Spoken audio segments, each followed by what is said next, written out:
I'm Mark Price. I'd like to talk to you today about the fifth Sunday of Easter. More specifically, I'd like to talk to you about perseverance, unity, and love. Perseverance, unity, and love. But first, there was a man just got himself a fancy new convertible car, and he's out hot dogging it on the road, driving way too fast, and sure enough, a highway patrol person comes up behind him with his lights flashing, trying to get him to pull over. And the fellow is so caught up in enjoying his new convertible and speeding, he doesn't notice at first the highway patrolman, but finally does, and he says, "Oh, I better pull over." Pulls over. The highway patrol officer comes over to him and says, "You know you were speeding." And he says, "Yes, officer, I'm sorry. I was so excited with my new car, I apologize." And the highway patrolman says to him, "Well, I tell you what, it's the end of the day here on Friday. I don't want to do a lot of paperwork. If you can give me an excuse I've never heard before, then I'll let you go." And the man thinks, he says, "Well, I'll tell you, this is the truth. Many years ago, my wife left me, and she left me for a highway patrol officer. And when I saw you behind me with your lights flashing and your siren going, I thought you were trying to bring her back to me." So, there you go, best excuse. So the reading is today, the fifth Sunday of Easter. And the first reading today from the Acts of the Apostles, Acts 14, we learn about perseverance. We hear about Paul and Barnabas. Now this is Paul and Barnabas. They've had a successful first missionary journey. This is the end of their first missionary journey. They've established churches and brought a lot of people to an understanding and a faith in Jesus Christ. And they've been successful, but they've also been beat up. Paul was left out in the desert after being beaten nearly to death, left in the desert and nearly died. And so they were having one problem after another, one group after another going after them, but they persevered, they stuck with it. Paul says that to be people of faith, to follow Jesus, there's going to be tough times in your life. There's going to be obstacles that you're going to have to face. But people of faith will persevere. And the question is, why do we persevere? We persevere because we know in our hearts it's true. Paul had his experience on the road to Damascus. He was anti these people of Jesus, these followers of Jesus the way. He was trying to put them in prison. He was responsible perhaps for the stoning of at least St. Stephen. But he changed when he had this one-to-one confrontation, this meeting with Jesus on the road to Damascus, where Jesus appears to him and speaks to him and says, "Saul, Saul, why are you persecuting me?" So Saul knew that this Jesus was true, was real, was honest, and what he had said was the honest truth. And so Paul had no doubt in his mind, and that's why he was able to persevere. Barnabas, the same, for different reasons. We all come to faith in different ways. Different things happen to us, different things affect us in our lives, bring us to an understanding of faith. And Paul is saying that you will have ups and downs, you will have trials, you will have tribulations, but you need to persevere. In my life, as many of you know, I've had health issues. I've had heart attacks, some bad ones, one real bad one. I've had strokes. One really bad stroke left me paralyzed for a while, couldn't speak for a while. I know some of you are saying, well, why didn't that not being able to speak last a little longer? But so I've had heart attacks, I've had strokes. You know, I've had this rollover car accident where I broke every vertebrae in my neck, all broken, had amputations on my hand. They had to rebuild my hand. So people have said to me, "Mark, why don't you just stop? Why don't you slow down?"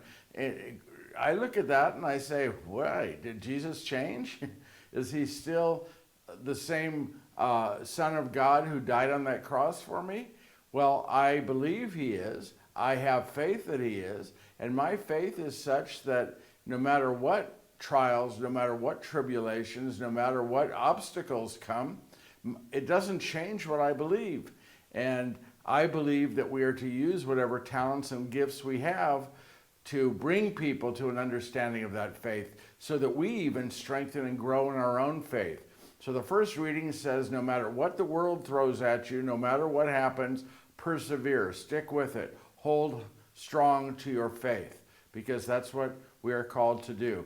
In the second reading today from the book of Revelation, the evangelist John tells us that there will be unity, that we will know that things are coming together, that the end, the second coming is coming because there is a unity. All peoples are coming together. All peoples, all faiths are coming together. They're finding unity in one another and in God.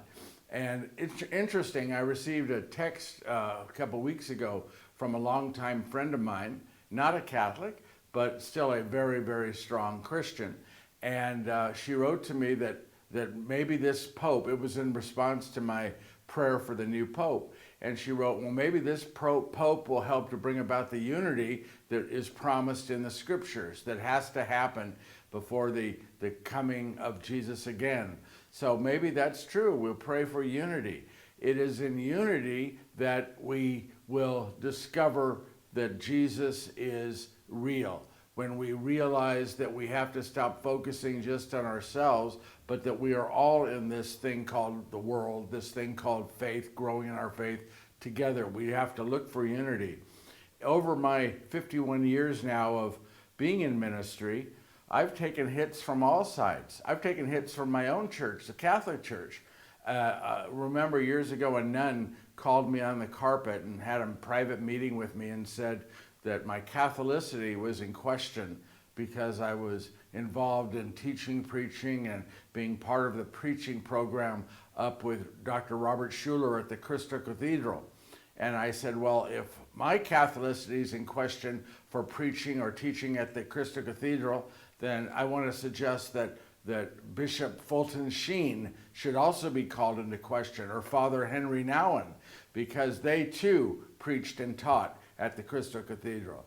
So my own church was calling my faith into question simply because I was looking for unity. I was looking for ways to bring this body of Christ together.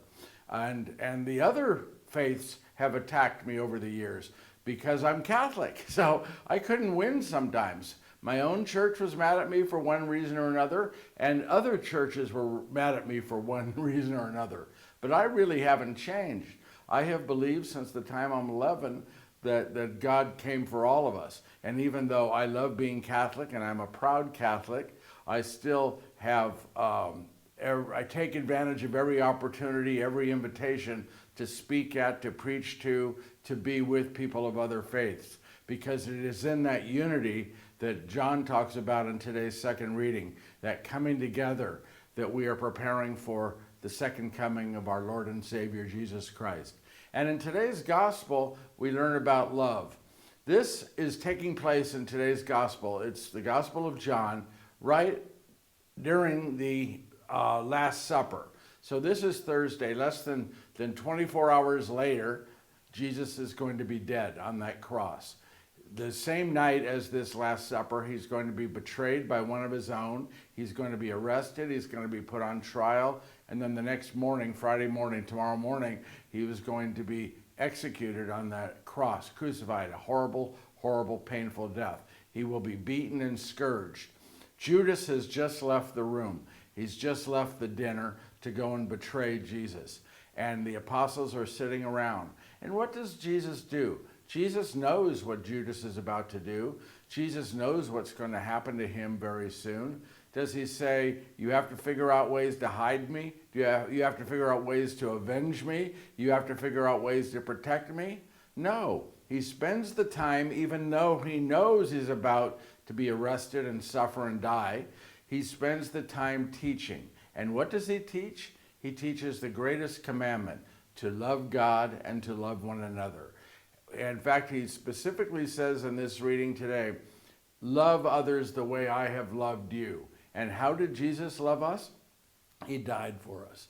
He exhibited on that cross with his arms outstretched a selfish, a selfless, a completely unconditional love. And that's the kind of love we're supposed to have for one another. We're not supposed to love them with conditions. Well, I'll love you if you do this, or I'll be there for you if you do this, or if you look like this, or if you act like this. Jesus says that we are to love unconditionally and selflessly. We're not to have terms to our love, or not to have prearranged understandings before we love. We are to love until it hurts, and we're to love even if it hurts. It certainly hurt Jesus on that cross, and that was the ultimate expression of love. So Jesus in today's gospel tells us to love one another fully and completely, to love God and love each other. And again, he knows that it's going to be a few hours before he's dead on that cross, suffers that pain, that agony on that cross, that humiliation on the cross.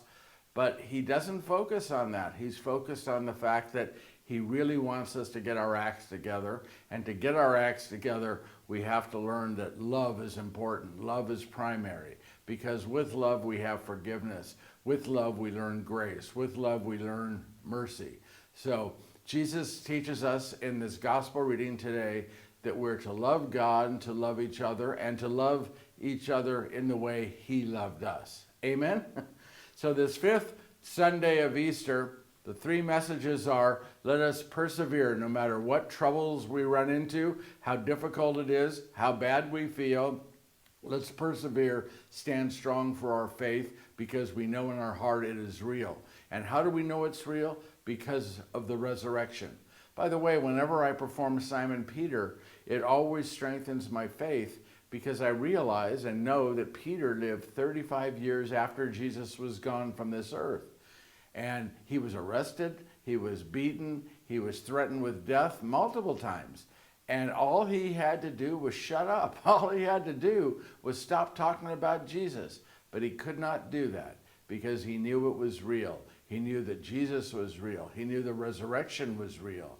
And he could not stop. In our lives, let's be people who know within our hearts that it is real, our faith is real. Let us persevere, let us work for unity, and let us love unconditionally the way Jesus loves us. Amen? This is Mark Price. Thanks for listening. Extraordinary time.